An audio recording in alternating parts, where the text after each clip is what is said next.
Hey everyone, welcome back to another video. So today we're going to talk about a book that I read in the last month of 2024 in December, which is the I Went to See My Father, written by Kyung-Sook Shin, which is a Korean author. It's an English translation. It was recommended to me by my baby sister, who is a big fan of Korean and Japanese literature. So it was recommended way back a few months ago, and then until I felt that it suits the situation that I'm in, because my father falls sick and I've been traveling back and forth from KL to his hometown and to take care of him. So this is a book that I felt very close to the situation. I know I was looking for something that's relatable, and I find that this book is packed of families, memories, and also things that you would want to uncover, or you accidentally uncover, about who your parents really are. If you're new here to One Book at a Time book club, here's how I usually structure my book review. First, I'll go with a book cover, because we all would appreciate a book cover that are nice and drawn you to the story. And then I'll talk about the brief synopsis of the story, which is my unspoilery thoughts, and then what I like about it, what I don't like, and then sometimes I'll jump into my spoilery thoughts, but I'll give you a heads up if I do so. Don't worry, in this video I'm not going to share the spoilery thoughts of this book, and after that my overall review and rating of the book. Let's jump right into appreciation for the book cover. Funny story, when I ordered this book, I thought that I actually ordered the US version paperback. I am drawn to US version paperback these days because I find that the copies are easy to bend, easy to carry, it's lightweight, and I don't have to worry about breaking the spine. And hardcover is just a bit too hard for me to maintain, especially when I'm traveling. But when it arrives and I realize that it's actually a hardcover, and looking at the cover itself, I don't have any complaint about it. I really don't mind, because if you look at this, right, I love the beige background and a simple translation with the train rail in front of convenience store, it looks like, and then small trees. I think it's a watercolor illustration, and I just love this. And I felt that the illustrations really drawing me to the story, and it feels promising. So here's the appreciations to the book cover of this book. Now let's get into the synopsis of the story. What is this story all about? This story is about a main girl, Han, who is in her 60s. She just lost her child, and she got a news from her hometown that her father falls sick and they need somebody to take care of him while her mother pay a visit in a hospital in a different town. So the visit was supposed to be short, she thought, but becomes a deep dive into family secrets, old letters about memories and stories about her family, especially her father background that she doesn't know all this while. Over the course of 300 pages, so this is 300 pages book, Han questions the pictures that she's had of her father all these years. She questions his sacrifices in a good way, his struggles, and then even few secrets.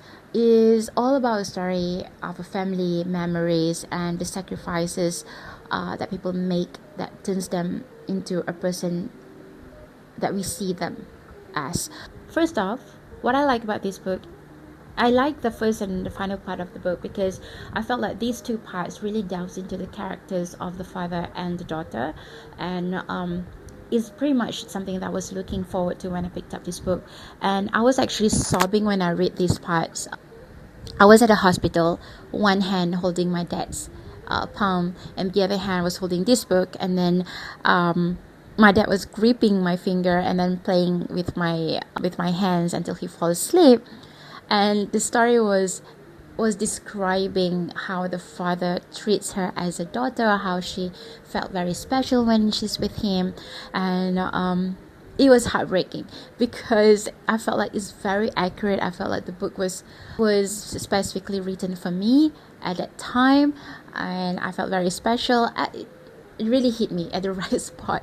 And when you sit with your father, no matter how old you are, and the moment you sit with him, you automatically transform into a little girl that you used to be with him. But in reality, you sat next to him and he's sick, and you realize that table has turned. He's giving tantrum, he's in pain, he's no longer the tough man that you admire, that you love so much. He's a totally different person. It felt very heartbreaking, and that's when I think the book was written so accurately, and it becomes incredibly emotional for me. Another thing that I love is that it talks about the Korea's history. So the author weaves in the Korean War and political issues, showing how these events shape the father as an individual and not just the whole nation. So she zoomed into the father's character, his experience of those time. It was very heartbreaking, was very tough, and it really gives a story so much depth.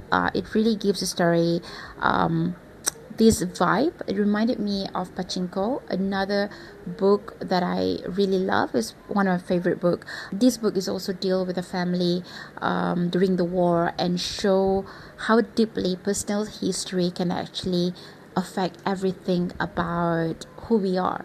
So that's the two angle that I love about this book. One is about the father-daughter relationship, and the other one is about the Korea history and culture. So I really appreciate how the daughter discovered her father's belongings, like his old letters to the brothers, and then photo albums, and try to discover the story behind it. And then this quiet, also mundane caregiver experiences discover a lot of things. It speaks a volume, and I love the fact that she highlights the generational gap in the story and other things that was left unsaid in families.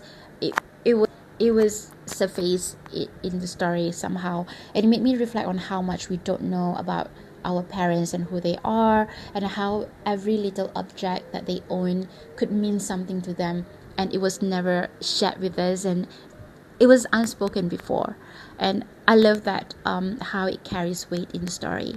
Now, I don't want to promise all sunshine and roses for you about this book.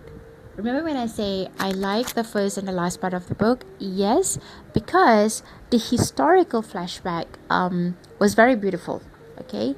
But I do feel like it's a bit slow. It is the reason that it slows the paces, and sometimes I just feel like it's a bit too much. I wanted the story to move forward quickly. I don't want it to linger around the past so much. There's so much on the focus of all letters between the father and the siblings, and then so much explanation, and then not enough takeaways. But through all those details, I really appreciate the insight into who the father really is, and a peek into his relationship between the daughter and the rest of the siblings. And we will delve into realizing that the father treats each of them differently, in a good way, not in a bad way. So everyone has their own special moments with the father, and then the experiences shape the way their father treats and loves them. So it's a big piece of information for me. This chunk of informations are so relatable to me, because my father especially has a unique way in treating every one of us siblings. There's 4 of us sisters, and I'm not sure it's an Asian thing, but it's almost accurate to what I'm experiencing in a way of father tackling each one of us. So it's almost like he's completely a different person, depending on which of us that he's spending time with. So that's my dad, and then there's also the vibe that I'm getting from the descriptions of how the father treats the siblings from this book.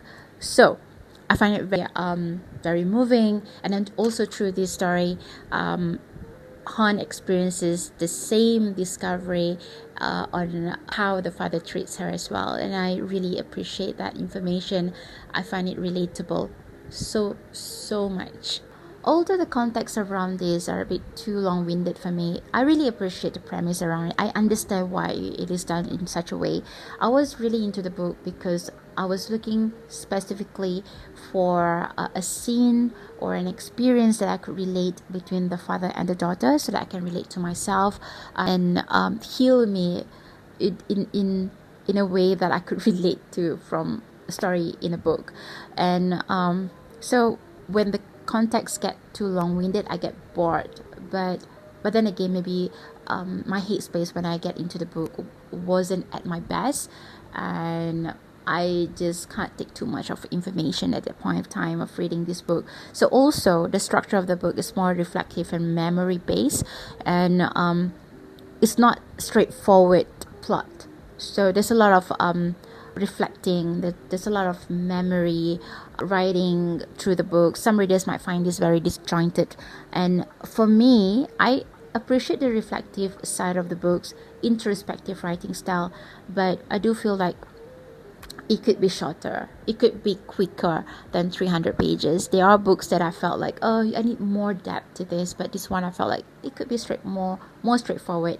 It could be doesn't have to be this long, and it should be clear connections between the information on the first part of the book, and it should be connected to the final part of the book, and it builds up some big picture and meaningful story and details. But I realized that some of the details that I read and is disconnected, and at some point I just forgot about it, and it doesn't mean anything anymore. So yeah, that's what I felt about this book. Overall, this book, I find it very, very deeply reflective read for me for 6 weeks. I took 6 weeks to finish this book. I took it very slow because of the conditions that I'm in with the traveling and all.